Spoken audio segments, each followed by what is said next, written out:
Hello, welcome back to my channel.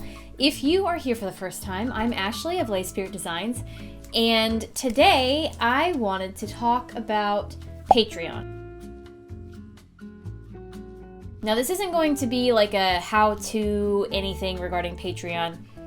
It is actually February, and a year ago in March I launched my enamel pin club on my Patreon, and I was really excited thinking that I have an entire year's worth of pins now, and thought while we pack up Patreon orders for February, I could talk about some of the things that I've learned in the year of running a pin club. So if you didn't know or if you haven't checked it out already, you can check out my Patreon right here. I do several different tiers, including a sticker club tier, which ships worldwide, and a couple other physical reward tiers. And I don't want to talk about any of the other tiers, honestly. I really just want to focus on the pins because I think that's what a lot of Patreon creators do outside of a sticker club.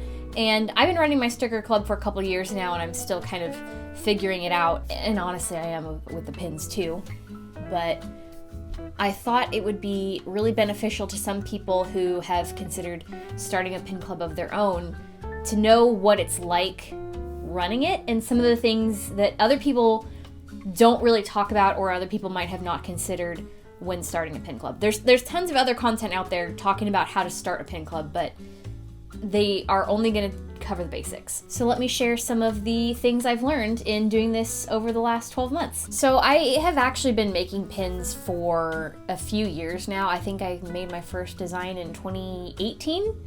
And let me tell you, if you're not familiar with how to design pins or like what goes into a good pin design, I don't think it's something that can really be taught as much as it is your own personal aesthetic and like what you can translate in from like a traditional design into a pin design that's going to look good. And I've had many different types of pins in the last several years, but if you look at like my very first pin design, I clearly had no idea what I was doing. I mean, now I would definitely utilize the plating as line art, but I was like still making line art and putting plating around it. I truly don't even know why I thought that was something that needed to be done.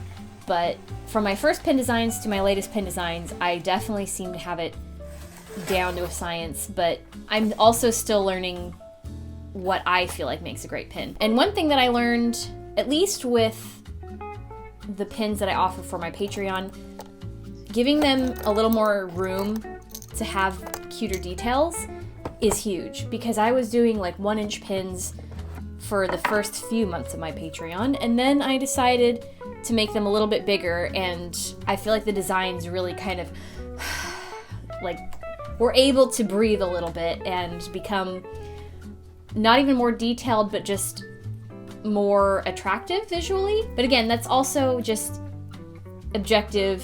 Beauty is in the eye of the beholder. Some people like really complex pins. Some people like really minimalistic pins. It really just depends. Like, my personal taste right now is the thick outline.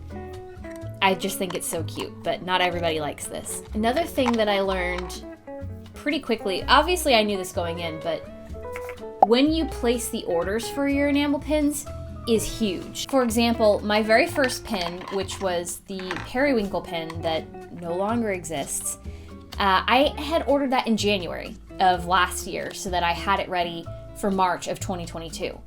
And that was like a good month and a half. Unfortunately, the manufacturer I used at that time took almost that entire amount of time to get the pins to me. It was like really super last minute. I don't think I received them until like mid-March, but it's okay. I only used them for those first designs, and I had a pin manufacturer that I was working with before I ever started the pin club, and I will link the 2 videos that I'm going to reference, but last year I did cover all the pins in my April batch were all bad, so I had to reorder them, and they were still bad. And then I used May to kind of be like, okay, I'm done with this manufacturer, and I had to go find a new one. And I'm still working with that manufacturer today, and they've been really great.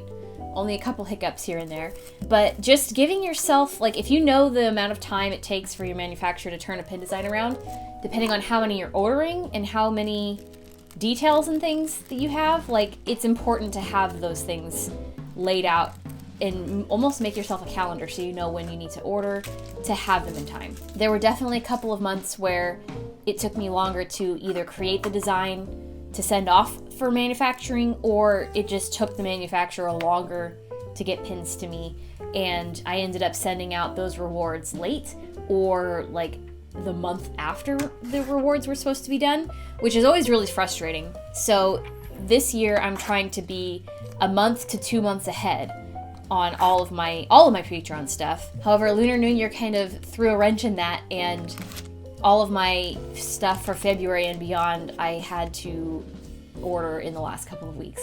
But I have March's pin in production right now, and I should have it before the month starts, if not right on time. Lastly, I wanted to mention something that if you're doing a pin club on Patreon, it's not something you can really adjust once you're committed, but make sure you're pricing your tiers accordingly.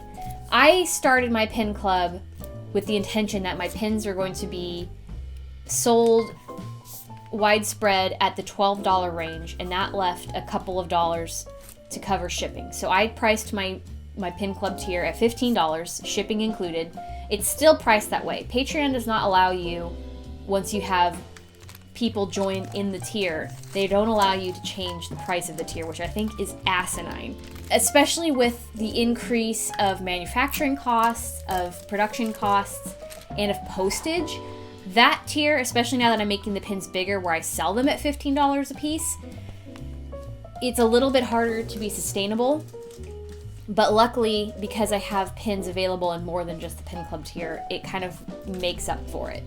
So just make sure you do your market research before you commit to a tier and publish it to be subscribable, and make sure you give yourself a little bit of leeway where it's something that's a good price for somebody to subscribe to, while also making sure you have enough profit and room for the expenses required to make the pins. I will throw in a bonus tip and just say that I knew that starting a pin club was going to be expensive, and I didn't end up using really any of my own money to start my pin club. I got really lucky, and I do believe I have a video about this from back in the day, I'll link that as well, of Vogue Race sponsoring some designs, and I was able to use that to create my very first pin. I think I had to put up like $100 of my own money just to cover some of the extra details or the extra cost, because I had like screen printing details and stuff, but I was able to start my pin club for almost no money and then use the money from that month's revenue to fund future pins. So I know not everybody's going to have that sort of situation, but if it's something that you can maybe kickstart or crowdfund or just get pre-orders for, which I guess technically Patreon is a pre-order sort of situation. I don't know. I know it can be kind of expensive up front to spend a couple $100s on one piece of merch, but I mean, it's definitely worth it, and now I have a whole collection of pins. And some of my pins, like this one and the Fresno Nightcrawler, have done so well that they're going to become part of my typical pin lineup. And I mean, I'm 100% out of Fresno Nightcrawler pins, and these ones as well, except this is Ryan's pin of the Mothman.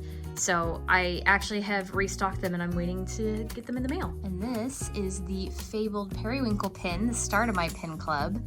I only had, I think, 50, and I sold them pretty quickly. So this is Ryan's, and it's on his backpack with a locking pin back, and I don't know how to get it off, so he's just there.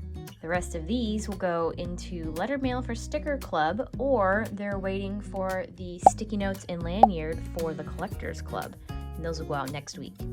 So yeah, that's kind of where I'm at after running a pin club for a year. I'm really, really excited that I have all the patrons that I do that are helping me fund and create so many awesome things that I get to share with everybody else.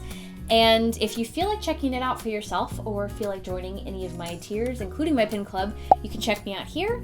I do allow rewards for the month Like, it's February, so if you wanted to join for February, you have until the very last day of February to join to get that month's rewards. So you have some time, and I do my best to share the upcoming month's rewards before the first of the month so you can see what you're signing up for in case you want to stay. But yeah, I hope this was an interesting video. It's certainly something that I would love to talk more about, so if you have any other questions about running a pin club or a sticker club or just Patreon in general, leave me a comment below, and I hope it was helpful. So don't forget to hit like and subscribe if you haven't already, and I will see you guys in the next one. Thanks for watching. Bye! And that's why I wish you the best.